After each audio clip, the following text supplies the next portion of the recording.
kita masuk dalam firman Tuhan.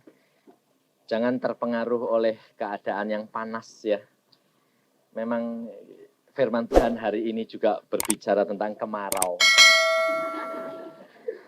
Dan saya sendiri barusan dapat firman juga di sini tadi. Tuhan berbicara dengan jelas ya. Jadi jangan diperhatikan kemaraunya ini ya. Kita buka di dalam firman Tuhan di dalam Amos pasal yang ke-8. Amos pasal yang ke-8. Mulai dari ayat yang pertama. Amos itu kitab yang hampir akhir ya, hampir habis itu. Penglihatan keempat bakul dengan buah-buahan. Inilah yang diperlihatkan Tuhan Allah kepadaku. Tampak sebuah bakul berisi buah-buahan musim kemarau. Lalu berfirmanlah ia, apakah yang kau lihat, Amos? Jawabku, sebuah bakul berisi buah-buahan musim kemarau. Berfirmanlah Tuhan kepadaku, kesudahan telah datang bagi umatku Israel. Aku tidak akan memaafkannya lagi. Nyanyian-nyanyian di tempat suci akan menjadi ratapan pada hari itu. Demikianlah firman Tuhan Allah. Ada banyak bangkai, kemana-mana orang melemparkannya dengan diam-diam. Mari saudara kita berdoa sekali lagi. Tuhan, kami datang kembali di hadapan hadirat-Mu. Berbicaralah kepada kami Allahku, karena firman ini demikian keras kepada kami. Dan apa maksud-Mu Tuhan? Engkaulah yang menguraikan dan berbicara kepada kami. Dan bukalah hati dan kepikiran kami supaya kami boleh mengerti apa yang menjadi kehendak-Mu. Supaya jangan kami terhilang dan jangan kami terbuang. Biarlah nama-Mu dimuliakan. Kalau Engkau menegur kepada kami itu tandanya Engkau kasih kepada kami Tuhan. Dan kami sedia mendengar. Dalam nama Tuhan Yesus kami mengucap syukur akan segala perkara ini. Haleluya. Amin. Saudara-saudara yang kasih dalam Tuhan, kita tahu semuanya bahwa siapa Amos itu. Amos adalah seorang nabi Tuhan yang diambil dari belakang gembala menjadi seorang peternak, seorang yang memeliharakan binatang-binatang. Tetapi Allah tidak memilih siapa dia. Kedudukannya apa? Bukan. Allah memilih orang yang sedia dipakai oleh Tuhan. Tidak peduli kedudukannya tinggi, tidak peduli kedudukannya rendah. Apabila pada pagi hari ini saudara ada di tengah-tengah, Tuhan hadir di sini, berarti saudara termasuk bagian orang yang dipanggil. Saudara dipanggil, saudara dipilih, tetapi tergantung daripada saudara mau tidak, sedia tidak. Tapi firman Tuhan hari ini memanggil Amos. Amos yang mau, yang sedia, yang rela untuk dipakai. Dan menyampaikan apa yang Tuhan pesankan. Lalu Amos mendapatkan suatu penglihatan. Lalu Allah bertanya, apa yang kamu lihat Amos? Lalu Amos menjawab, sebuah bakul berisi buah-buahan musim kemarau. Sebuah bakul tempat penampungan. Tempat di mana dia dipakai untuk membawa buah itu. Tempat di mana saudara dibawa untuk dikumpulkan. Tempat di mana saudara dibawa untuk sebetulnya buah itu harusnya memberi apa? Kesegaran. Tetapi di sini bukan berbicara perkara buah yang menyegarkan. Tetapi berbicara perkara buah itu pribadi.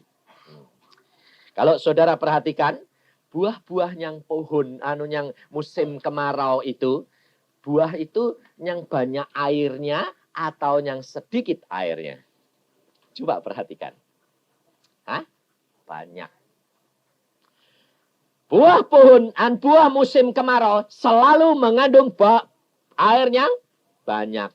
Loh, malah sudah kemarau, kok malah dia nyerap air yang banyak? Iya toh?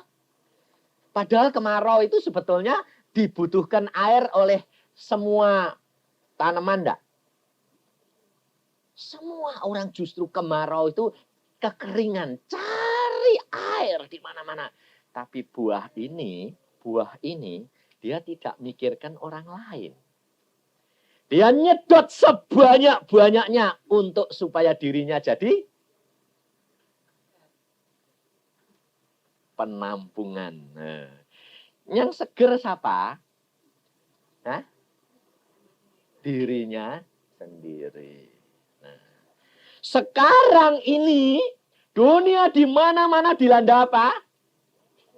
Resesi, kelaparan. Kalau kemarin lihat di TV enggak? Orang-orang di Afrika sana seperti apa? Tapi di sini gemuk-gemuk. Loh, betul enggak? Saudara kekurangan enggak? Kalau lihat gitu bagaimana rasanya? Hah? Ayo, jujur. Apa? Kasihan ya. Kasihan ya. Tapi sampai di sini enggak? Jujur. Enggak ada. Sampai di sini enggak. Lihat. Tapi hanya keluar dari mulut. Kasihan ya. Tapi adakah itu berbicara di dalam hati kita? Enggak. Kenapa? Karena buah-buah itu hanya apa? Memikirkan dirinya sendiri. Sedot semua loh. Kekayaan, dapat berkat berlimpah-limpah, dinikmati. Padahal Yesus berkata apa? Engkaulah apa? Terang dunia. Engkaulah garam dunia. Yang mempunyai pengaruh. Di mana ada kegelapan, di situ ada terang yang diperlukan. Di mana ada orang yang membutuhkan, di situ kita menjadi alat untuk menyalurkan. Ini loh saudara. Firman Tuhan mengatakan begini, kesudahan telah datang bagi umatku Israel. Loh, wah, aku tidak akan memaafkannya lagi. Ada masanya di mana Allah bertindak keras dan tegas. Saudara, jangan ditipu setan. Kita kerap kali apa? Tuhan toh kasih. Allahmu itu pengasih. Berdosa sekarang, nanti minta ampun. Besok lagi, tidak apa-apa. Allah itu kasih. Ada lagi yang berkata, Allah akan mengampuni dosamu sekarang. Dosamu yang akan datang. Loh, jadi itu sudah diimani, besok berbuat dosa lagi. Lah apa bedanya sama gini? Aku berdosa, ya sudah besok ya berdosa lagi, ya diampuni lagi kok. Apakah itu pertobatan? Tidak.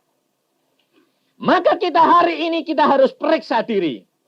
Apakah aku yang termasuk menjadi buah-buahan musim kemarau ini? Apakah aku yang sudah melihat dan menyadari keadaan yang kemarau, yang kering, tetapi aku hanya hidup untuk diriku sendiri. Kita di dalam negara yang masih bebas, saudara. Kita minum air Roh Kudus ini, minum air firman Tuhan ini dengan berlimpah-limpah. Tetapi perhatikan di negara-negara komunis. Semuanya sudah kehausan, kekeringan. Baru kita nanti dapat menikmati apa artinya air itu. Kita hanya memperhatikan diri kita sendiri. Kita tidak memikirkan mereka yang di dalam keadaan yang kehausan. Dalam kepicikan. Maka dari itu saudara, kita perhatikan bahwa ada masanya di mana Allah sudah tidak memaafkan lagi. Ada. Jangan dikira bahwa Allah itu tetap ngampuni terus. Tidak ada batasnya. Firman Tuhan yang berbicara, bukan saya. Bahwa kesudahan telah datang bagi umatku. Loh, Tuhan tidak berbicara perkara orang dunia. Tapi Tuhan berbicara perkara umat pilihannya. Maka hari ini Tuhan memperingatkan kita bahwa apabila nanti Tuhan sudah habis, keputusannya sudah dijatuhkan, habis kesabarannya. Padahal Tuhan mengatakan apa? Kesabaran dia itu seperti, jauhnya seperti apa? Dari timur ke barat. Ada batasnya enggak? Nah, tapi kok ini bilang kesudahannya telah datang. Aku tidak akan memaafkan lagi. Ini bukan karena Allah tidak sabar, tetapi akibat daripada dosa yang tidak diberhentikan. Karena apa? Karena kedegilan daripada hati dan pikiran kita. Kita dilahirkan sudah membawa sifat-sifat berbeda. Betul enggak? Kemudian semuanya sifat-sifat ini ada yang baik, ada yang tidak. Tidak ada orang yang sempurna itu tidak ada. Tetapi mungkin saudara pikir gini, ya itu orang kaya-kaya itu. Orang miskin yang egois itu lebih banyak. Orang kaya yang egois ya banyak. Jadi sebetulnya firman Tuhan itu merata. Karena Tuhan itu tidak melihat apa yang diberikan, tetapi melihat hatinya. Yang miskin. Tetapi kalau lihat penderitaan begitu, hatinya tergerak, dia berdoa. Itu persembahannya. Tetapi kalau orang kaya, malah lipat 2 kali yang dituntut. Hatinya tergerak, dan juga harta bendanya. Ini loh. Iman dan perbuatan. Tapi kalau orang yang miskin memang tidak punya apa-apa itu dituntut apa? Hah? Iman, ya. Menjalankan, ya. Berdoa. Dikira berdoa itu tidak besar. Oh, doa itu besar khasiatnya. Maka dari itu, kita diajar oleh Tuhan, jangan melihat manusiawi. Jangan melihat apa yang diberikan. Tetapi Tuhan mengajar kepada apa? Hati kita. Kita pribadi demi pribadi bertanggung jawab kepada Tuhan. Bukan bertanggung jawab kepada manusia. Firman Tuhan selanjutnya mengatakan, nyanyian-nyanyian di tempat suci akan menjadi ratapan pada hari itu. Bukan hari ini loh. Jelas toh? Pada hari itu. Jadi sekarang belum musimnya. Belum datang. Tetapi akan tiba. Nah, jadi hati-hati ya. Kalau nanti putusan Tuhan sudah, vonisnya sudah datang jeglek, mau bilang, oh enggak ya Tuhan, kasih kesempatan lagi, nanti saya berbuat baik. Enggak sekarang, aku memang sudah salah. Loh, kebanyakan apa saudara-saudara? Kalau sudah dipukul Tuhan, uang anunya habis, kebakaran, atau jadi sakit, barusan sadar, ya Tuhan, ampun, kasih kesempatan lagi dah, kasih kesempatan lagi, sedikit saja, ya lah. Coba, saya kerap kali kalau melayani itu, banyak orang yang justru dipanggil orang yang sakit yang mau mati. Justru yang mau mati. Dan saya tuh, sampai di Surabaya sini, di Darmo kemarin dulu, ya mau mati. Nganter orang mati pulang ke surga. Sampai saya bilang, Tuhan, ya mbok gini sih Tuhan, mau jijatmu bangkit. Tuhan bilang, kayak kue nurut aku apa aku mbok nurut kue? Lah. Aku bilang, ya aku nurut kue Tuhan. Aku bilang, ya Tuhan kok di kue kurang ajar enggak? Saya tuh orangnya terlalu apa adanya. Ya aku yang nurut kue toh Tuhan. Masa Tuhan nurut aku? Ya sudah. Nah, Sebabnya apa, saudara? Sebab saya itu kerap kali mendengar, lama-lama agak terpengaruh. Saya tanya, bagaimana? Kamu sudah nyadari minta ampun sama Tuhan? Sudah Pak Yusa.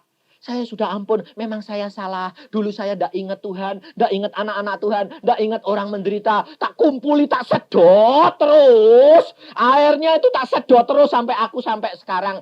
Sampai kekenyangan dan ternyata membawa akibat kanker. Loh, sekarang itu banyak orang sakit jantung enggak?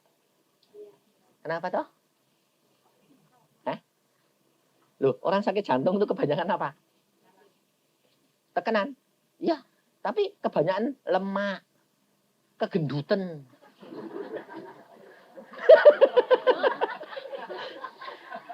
Loh, saudara tahu, buah yang banyak airnya itu nyempluk-nyempluk, apa kurus-kurus. Hah? Gendut-gendut. Kayak kita semua toh. Hati-hati loh. Sebab itu banyak serangan lemak, terus kemudian sakit jantung. Kenapa? Makannya itu loh, kelebihan. Makan terus. Nah ini. Lalu orang-orang itu menanyakan gini, ampuni Tuhan, kalau nanti saya sembuh, saya mau sudah tak korbankan semuanya untuk Tuhan. Loh, benar enggak? Coba bayangin. Di rumah sakit itu kamarnya saja 1 hari 50.000. Kamar itu. Belum dokternya, belum obatnya. Sebulan berapa? Paling sedikit 3 juta sebulan. Cuma tengok-tengok gitu mbak mikir ke, aku salah Tuhan, ampun ya Tuhan. 3 juta kabur sebulan. 3 juta lagi 2 bulan. Lo bayangin. Tapi kalau ada kegeraan anak-anak Tuhan mau membuat ini. Lalu, saudara tergerak? Enggak. Belum digerakkan Tuhan. Wah, pinter. Kalau ngake alasan dalih Tuhan itu pinter. Wah, belum digerakkan Tuhan. Kantongku saya tertutup. Rapat. Nanti anune sudah sakit. Berapa saja. Ya sudah, timbang hilang. Bayari. Angsal waras. Nah. Kalau sudah mau habis-habisan, baru bilang, Tuhan, ampun ya Tuhan. Mbok kasih berkat lagi sih. Nanti tak kasih ke kabeh lah. Nah, sudah terlambat. Lalu Tuhan berkata, waktunya sudah habis, Yusa. Kasihan si Tuhan. Saya bilang, tambahi. Kowe nurut aku apa aku nurut kowe? Iya, nurut kowe wes. Ya terus apa? Wes, sudah bar tuh habis waktu nih. Lah saya ya bilang gitu. Sudah bar Pak Yusa, sudah pulang. Iya pulang oh. Nggak dikasih kesempatan lagi. Enggak. Bayangin saudara. Hati-hati. Sebab Tuhan mengatakan apa? Demikianlah firman Tuhan. Ada banyak bangkai kemana-mana orang melemparkannya dengan diam-diam. Bangkai-bangkai. Di mana ada bangkai, di sana berkerumun burung nasar. Di mana ada bangkai, di sana berkerumun burung nasar. Di mana orang itu tidak melekat kepada Tuhan, di sana kumpulnya setan-setan. Ya, saudara perhatikan. Jadi kalau saudara sudah mengatakan, engkau anak Tuhan? Ya. Nyanyinya, engkau anak raja? Iya. Tapi banyak burung nasar yang datang. Yang seneng sama saudara. Masih kerasuan, masih kena ini, kena itu, terikat ini, terikat itu. Loh, setannya itu seneng sama saudara apa benci sama saudara? Kalau seneng saudara itu hidup apa mati? Yang diparani burung nasar itu orang hidup atau orang mati toh? Hah? Burung nasar berani datang pada orang hidup. Ya dicekel, malah dibanting. Yang mati. Dan apabila kematian itu sudah membau, maka burung nasar itu segera sudah tahu. Saudara tahu. Iblis itu dia mengintai terus. Dan dia punya penciuman istimewa. Saudara belum mati, dia sudah mencium. Wah, ini dia makanan saya. Dan itu karunia-karunia itu bisa. Istri saya itu punya karunia istimewa. Orang sebulan belum mati, dia sudah tahu. Dia ngomong-ngomong itu, dia sudah bau. Dia bilang, waduh, ini orang harus cepat-cepat diinjili. Kenapa? Mau gen. Dan dia bisa membedakan. Yang sudah cepat, yang sudah sebulan, yang masih sebulan atau kurang, sudah seminggu, 2 minggu, tahu. Dan ini anak Tuhan yang baik atau tidak, tahu. Dapat karunia. Sebab dia mencium, langsung ada hikmat Tuhan. Anak Tuhan yang baik. Mau pulang, siapkan. Wah, diinjili. Tante, sudah di surga enak ya. Sudah cerita. Sudah tante, lebih baik diserahkan saja semuanya. Karena waktunya sudah hampir habis. Oh iya. Wah, senang. Terus, kenapa? Sudah waktunya Tuhan segera panggil. Oh ya, senang saya. Wah, itu loh anak Tuhan yang sungguh.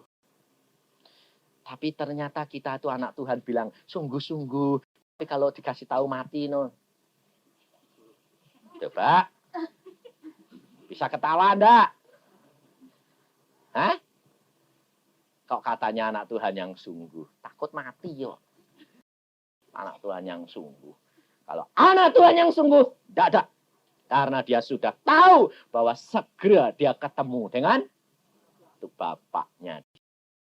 Ada seorang ibu yang luar biasa sekali. Umurnya 84. Masih sehat. Baca masih bisa. Hidupnya penuh dengan sukacita. Ngucap syukur terus. Saya tanya, tugasmu apa tante sekarang? Mendoakan hamba-hamba Tuhan. Wah, luar biasa. Luar biasa. Mendoakan hamba-hamba Tuhan. Dan membantu penginjilan. Dia berkata apa? Ya kaya. Saya tidak bisa pergi sendiri. Tenaga sudah tidak ada. Tetapi saya berdoa. Doa saya mengikuti dia. Dan harta benda ini juga mengikuti dia. Aku ikut ambil bagian dalam penginjilan mereka. Luar biasa. Doa terus. Ketawa, doa terus. Tahu-tahu saya di jalan Tuhan mengatakan, mampir. Mampir kemana? Saya bilang, tempat ini, tante ini. Oh ya, ada apa Tuhan? Nanti aku bicara. Sampai di sana, bagaimana tante? Wah, sudah lama tidak ketemu kamu. Senang ya? Bagaimana? Wah, puji Tuhan. Luar biasa Tuhan itu. Tuhan sayang. Ini ada 2 tante. Saya bilang, ya, bagaimana? Mau kemana lagi? Oh, saya mau berangkat lagi ke luar kota. Nah, tante bilang, wah, saya bantu doa. Ya, tapi, saya bilang, di situ langsung Tuhan bilang, kasih tahu. Cuma tinggal 4 dino. Bayangin. 4 hari. Saya bilang, tante, Anda berdoa toh? Iya. Ya. Anda ikut saya menginjil. Tapi tante, di dalam dunia ini tidak kekal. Oh iya. Sudah siap mau pulang? Sudah. Benar? Iya. Ya sudah. Nanti kita ketemu di surga ya, di Firdaus. Tidak di dunia lagi. Berhenti sebentar ya. Aku udah ketemu kue. Ya. Dalam kapan? Ya, dalam waktu singkat. Oh, jadi kamu nanti pulang dari luar kota, enggak bisa ketemu aku? Enggak.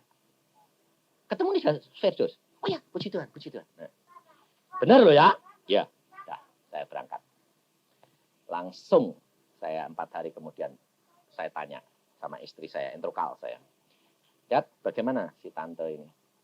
Persis tadi malam pulang. Bayangin, saudara. Pulangnya bagaimana? Dia tahu. Dia tahu. Habis makan, jalan-jalan, dia bilang, panggilin, kecuali Yusa. Saya mau pulang. Langsung dia ganti pakaian, tidur rapi. Orang belum datang, sudah berangkat. Bayangin, indah enggak? Indah. Nah, tapi kok takut? Nah, ini loh saudara. Coba diperiksa diri sendiri. Engkau itu anak Tuhan yang percaya sungguh firman Tuhan apa enggak? Ayo jujur sekarang. Ternyata percaya, tapi kurang. Lalu saya tanya, kenapa kurang? Ya, hati berkehendak, tubuh lemah kok ya. Dalih pakai Alkitab itu pinter. Ayat 4 selanjutnya mengatakan peringatan terhadap orang yang menghisap sesamanya. Loh, perhatikan saudara.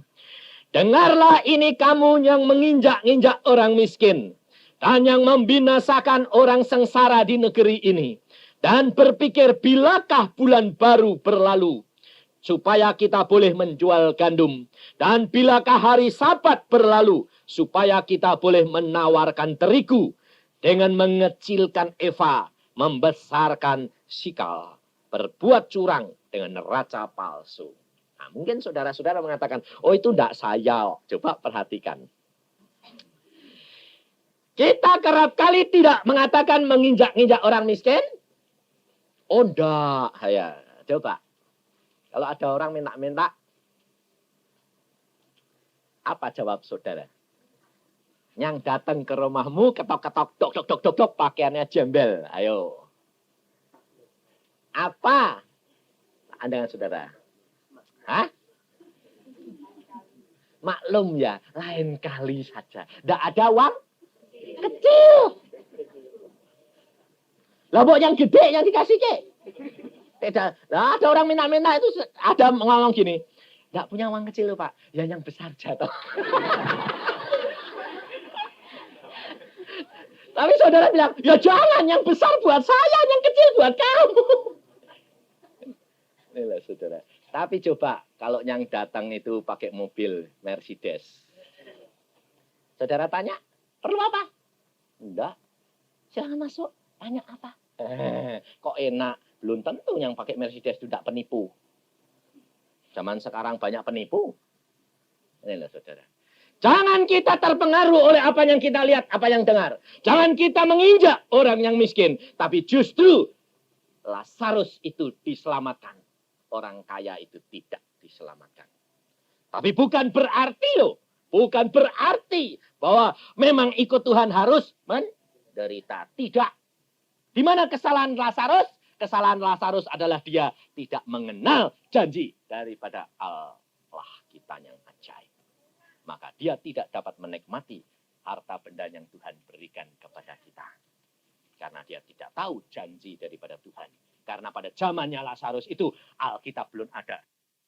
Anak-anak Tuhan, orang Israel pilihan, Allah mengatakan mereka sekarang bukan memikirkan lagi bulan baru. Bukan memikirkan lagi hari Sabat. Di mana dia dapat datang menghadap kepada Tuhan. Tapi yang dipikirkannya cepat lalu. Sebabnya apa? Dagang. Duit. Jujur. Kalau pergi gereja, kerap kali dangbar lah. Meneh nek pendetane khotbah ngantuk. Sedang cepat lah. Benar enggak? Kerap kali dah gereja sih dipikirkan apa coba? Tubuhnya dah gereja, pikirannya melayang. Bariki ngondi piknik. Ngajak anak-anak jalan-jalan, ya dah. Terus, aduh, tadi kompornya urung tak pateni. Wah, wis.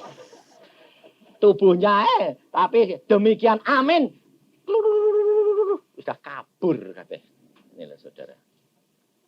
Kita itu kerap kali apa? Kerap kali itu tidak memperhatikan. Saudara datang berbakti di mana saja itu sama saja. Di mana saudara berdoa, setiap firman Tuhan yang sederhana pun bisa mengena engkau. Maka kalau datang ke persekutuan harus berdoa. Tuhan, berikan firman-Mu untukku. Jadi jangan memikirkan orang lain. Katakan Tuhan untukku. Supaya aku dapat menjadi berkat bagi orang lain. Tapi jangan lalu gini, aku cari, aku haus. Kayak buah tadi, disimpan dewek. Nanti sampai rumah, tidak dijalankan. Tetangga, kenalan, tidak diberikan apa-apa. Tidak bisa, saudara. Kau harus menerima, tetapi harus memberikan kesegaran kepada orang yang lain. Karena masa ini, di mana musim kemarau, di mana dunia sedang menuju kepada kebinasaan, kita justru harus menjadi berkat. Supaya dunia melihat bahwa Yesus ada di dalam kita. Dan mereka tahu, oh itu orang Kristen. Kenapa kalau orang Kristen berbuat jahat kok cepat ketok? Langsung nipu, korupsi, Kristen. Langsung ditonyok. Tapi kalau berbuat baik, tidak pernah diingat. Betul enggak? Kalau salah sedikit saja, perbuatannya baik itu hilang kabeh. Contohnya pendeta, hamba Tuhan, muncul kemana-mana, terkenal. Satu kali jatuh berbuat zina, bares, kukut. Ya lah, kemana-mana, dituding. Sing nuding siapa? Wong Kristen apa wong? Orang Kristen. Tuh. Wah, jadi saudara-saudara ini ternyata Tuhan itu sudah nyiapke untuk pinter jadi hakim-hakim. Ya dah? Loh, firman Tuhan berkata apa? Engkau nanti akan mengadili malaikat-malaikat. Wah, ya dah? Jadi saya ini wis pinter loh. Iya dah? Wis ajar sih. Padahal kalau kamu nanti di sana, kamu menghakimi orang lain, Tuhan bilang, coba lihat tubuhmu sendiri. Loh, kok elek kayak gini? Saya ini hakimi, ya masuk neraka. Mau? Hati-hati loh, saudara. Sebab tiap lidah, tiap tangan, tiap kaki, tiap mata, tiap telinga akan mengaku dengan sendirinya di hadapan Tuhan. Maka cepat bertobat. Sebab di sana itu ada ada rekaman apa yang kau lakukan semuanya. Semua tertulis di dalam buku kehidupan. Apa yang kamu lakukan semua tertulis. Maka itu kalau engkau bertobat, langsung otomatis darah Yesus itu menghapus. Hilang. Yang ada yang baik-baik. Wah, ndak indah. Luar biasa Tuhan itu. Tapi kita harus belajar sifatnya Tuhan Yesus. Tuhan selalu melihat yang baik. Kita harus belajar juga melihat yang baik pada sesama manusia. Lawan kita yang menyakitkan hati kita, lihatlah baiknya dia di mana. Coba, kalau saudara mau membayangkan, melihat yang baik, maka pikiranmu, pandanganmu, cara kamu mendengar berbeda. Kalau engkau sudah negatif, omong baik pun akan kau terima menyakitkan hati. Tapi coba renungkan mulai sekarang belajar seperti Tuhan Yesus. Yang baik diingatkan. Pamannya anak ini nakalnya kayak begini. Tapi perhatikan yang baik mana. Suami, istri, teman. Oh dia punya kebaikan apa. Itu ini. Itu masukkan di dalam kamu orang diri. Oh ya dia itu baik. Ini baiknya. Jeleknya ini. Tapi baiknya ini. Ya baik. Nanti kan cara berpikirmu berubah. Akan seperti Kristus melihat Anda. Dan engkau tidak mudah tersinggung. Enggak, dikatain orang apa? Biar. Karena apa? Engkau lihat yang baik. Ini saya praktekkan sendiri. Dan Tuhan itu luar biasa. Pada waktu saya di gereja, dengan istri saya, dan orang-orang persekutuan kan banyak. Yang khotbah pendetanya itu wanti persekutuan. Wah, khotbahnya berapi-api. Terus dia bilang gini, saudara-saudara, sekarang domba-domba dari gereja-gereja kita banyak yang lari cari rumput di tetangga-tetangga. Tapi saudara tidak tahu, rumput-rumput mereka itu beracun. Nanti kamu akan mati semua. Istri saya langsung ngikut saya. Persekutuan zaman sekarang. Mubal kayak mau nyediain rumput. Domba-domba mengatakan hijau. Nggak taunya itu ternyata beracun. Istri saya ngikut. Saudara-saudara seiman persekutuan yang lain. Lihat-lihatan. Loh, saudara gitu enggak kalau dikritik? Ayo, jujur. Hah? Gitu dah? Saya disikut istri saya bilang, ada apa? Bagus khotbahnya. Loh, terus setelah itu, sampai kebaktian selesai, istri saya tidak ada sejahtera. Orang semua ngumpul sama saya. Dia bilang, apa itu Pak Yusak? Gini-gini loh. Saya bilang, nah ini.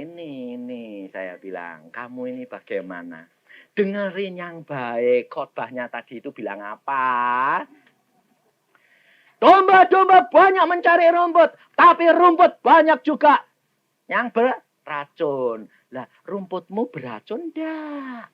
Saya punya rumput tidak beracun. Jadi bukan ngomong perkara saya. Ngomong perkara children of God. Lah. Lalu istri saya melongok gini. Oh iya, jadi aku tadi tidak marah ya. Iya, kue marah tidak dapat firman. Rugi, saya bilang. Kalau ada firman, kamu berdoa. Tuhan berikan aku pengertian. Oh, dia ngomong perkara yang sesat toh. Lah persekutuan yang sesat kan banyak-banyak. Bener toh? Lah iya. Lah tapi wong kita tidak punya motif ngasih racun. Ya tidak apa-apa. Bukan ngomong saya. Saya nyalami pendetanya ya enak saja. Khotbahmu bagus. Istri saya bilang, bagus.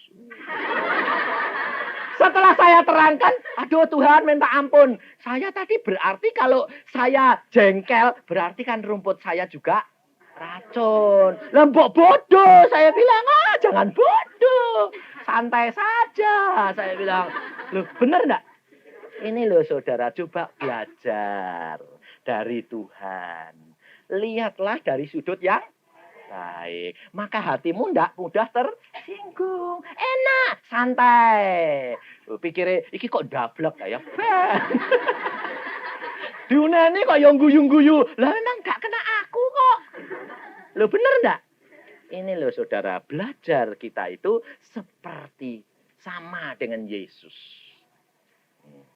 Dibawa ke pembantaian pun, diam, tidak banyak berbicara. Sebab dia percaya ini rencana Allah untuk membawa aku ke dalam pembantaian. Supaya jiwa-jiwa itu selamat. Kalau saudara masuk dalam penderitaan, ini rencana Allah. Supaya saudara sadar apa yang Allah mau lakukan terhadap engkau. Ucapkan syukur. Maka itu semuanya akan diubah menjadi kemuliaan. Ini kita harus belajar. Jangan membesarkan sikal dan mengecilkan Eva. Sikal itu adalah uang. Jangan kita mata duitan dan mengecilkan timbangan yang sebenarnya. Kalau kita menilai seseorang, kerap kali kita menimbang pakai timbangan yang sudah tidak adil. Kita harus bertindak adil. Punya visinya Tuhan Yesus. Bukan visi kita lagi yang lama. Sebab, saudara-saudara di sini ini, terus terang, kalau memandang seseorang menimbang sesuatu, mesti terpengaruh oleh latar belakang saudara. Contohnya, kalau engkau dari kecil hidup dalam kemewahan terus, nanti cara menimbangmu lain daripada orang yang pernah hidup kecil itu menderita, kemudian sekarang sudah jadi punya. Beda, betul enggak? Ya, cara menimbangnya berbeda dari sudut yang mana. Nah, maka itu kita harus belajar Alkitab untuk mempunyai visinya Yesus. Visinya Yesus. Dia rendah hati. Saya sampai heran. Sampai saya bilang, Tuhan, itu orang kayak begini kok mbok bela saja Tuhan loh. Tuhan bilang, engkau tidak tahu Yusa, dia itu kan latar belakangnya bagaimana gini. Oh iya ya Tuhan, setelah Tuhan buka semuanya latar belakangnya dari kecil begini, saya bisa mengucap syukur. Terima kasih Tuhan. Saya sendiri waktu kecil dibuang-buang, saya bisa tidak sakit hati sama orang tua. Karena apa? Karena Allah memberikan visi. Justru penderitaanmu itu aku yang membiarkan. Supaya aku bisa pakai engkau. Loh. Kalau engkau tidak dibuang oleh dunia, engkau tidak akan aku ambil. Sebab Yesus berkata, kalau dunia membenci kamu, itu sudah sewajarnya. Karena aku ambil engkau dari dalam dunia. untuk dikuduskan, disucikan, dan diselamatkan. Maka selanjutnya Tuhan mengatakan, firman Tuhan di dalam Matius pasal 12. Matius 12, di sini Tuhan mengatakan kepada kita apa yang Tuhan mau. Ini loh saudara. Pada waktu murid-murid Tuhan Yesus memetik gandum hari Sabat, maka orang Farisi memperingatkan. Saya tidak akan perpanjang karena ini hanya merupakan suatu penutup di mana apa Tuhan yang kehendaki kepada diri kita masing-masing. Ayat yang kedua, melihat itu berkatalah orang Farisi kepadanya, lihat murid-muridmu berbuat sesuatu yang tidak diperbolehkan pada hari Sabat. Tetapi jawab Yesus kepada mereka, tidakkah kamu baca apa yang dilakukan Daud ketika ia dan mereka yang mengikutinya lapar? Bagaimana ia masuk ke dalam rumah Allah dan bagaimana mereka makan roti sajian yang tidak boleh dimakan, baik olehnya maupun oleh mereka yang mengikutinya, kecuali oleh imam-imam? Atau tidakkah kamu baca dalam kitab Taurat bahwa pada hari-hari Sabat imam-imam melanggar hukum Sabat di dalam bait Allah, namun tidak bersalah? Aku berkata kepadamu, di sini ada yang melebihi bait Allah. Jika memang kamu mengerti maksud firman ini, yang ku kehendaki ialah belas kasihan dan bukan persembahan. Tentu kamu tidak menghukum orang yang tidak bersalah, karena anak manusia adalah Tuhan atas hari Sabat. Demikian firman Tuhan mengatakan supaya kita jangan melihat. Orang Farisi melihat murid-muridnya dari sudut apa? Dari sudut hukum Taurat. Apa-apa? Sebab dia mengagungkan hukum Taurat, tapi dia tidak melakukan. Karena dia hakim-hakim dunia ini. Tetapi saudara menjadi anak-anak Tuhan.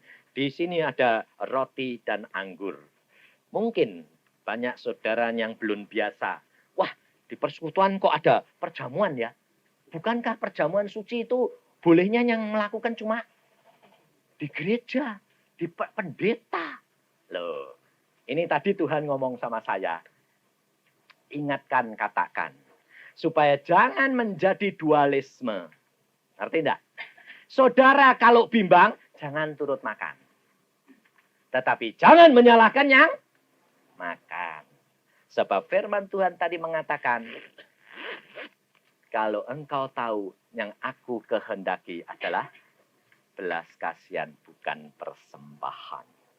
Yang Tuhan kehendaki adalah kalau engkau makan roti ini. Daud sebetulnya tidak layak. Demikian juga menurut aturan dogma, kalau bukan pendeta, jangan ngadake persekutuan. Jangan mengadakan perjamuan. Kalau bukan gereja, jangan mengadakan perjamuan. Ya. Tetapi firman Tuhan telah berkata, jangan kamu menghakimi. Mereka makan roti kudus. Kalau orang itu orang pilihan. Daud, orang pilihan. Meskipun secara dunia tidak layak. Tetapi secara Allah melayakkan segala sesuatu. Maka dari itu saudara, apabila nanti pelayanan perjamuan diadakan, engkau pribadi demi pribadi tanya, berdoa. Kalau engkau takut dengan dogma, ya jangan makan. Tetapi jangan juga menjadi corong lu. Wah, di sana aku turut perjamuan. Wah, terus ngomong sama pastore sama pendeta nih. Lah, nanti jadi apa itu? Nanti sana marah. Nanti yang kena marah siapa? Saudara. Lah itu opae. Kalau nanti ada apa-apa manggil pendeta atau pastor bilang enggak mau. Oh itu opae, makan rumputnya orang lain kena racun kau. Lah, kapok kowe. Makanya itu harus bijaksana, ya. Yang di sini saudara mau datang, kalau di sini diadakan tergantung saudara. Mau turut boleh, tidak apa-apa. Ya toh? Karena apa? Karena saudara tamu. Tamu itu kalau diundang, ya mesti ngikutin yang punya rumah. Nah, lalu jangan jadi hakim. Datang sini ngakimi. Wah, apa-apaan. Wah. Ya, nanti kamu akan dihakimi. Mari kita berdoa.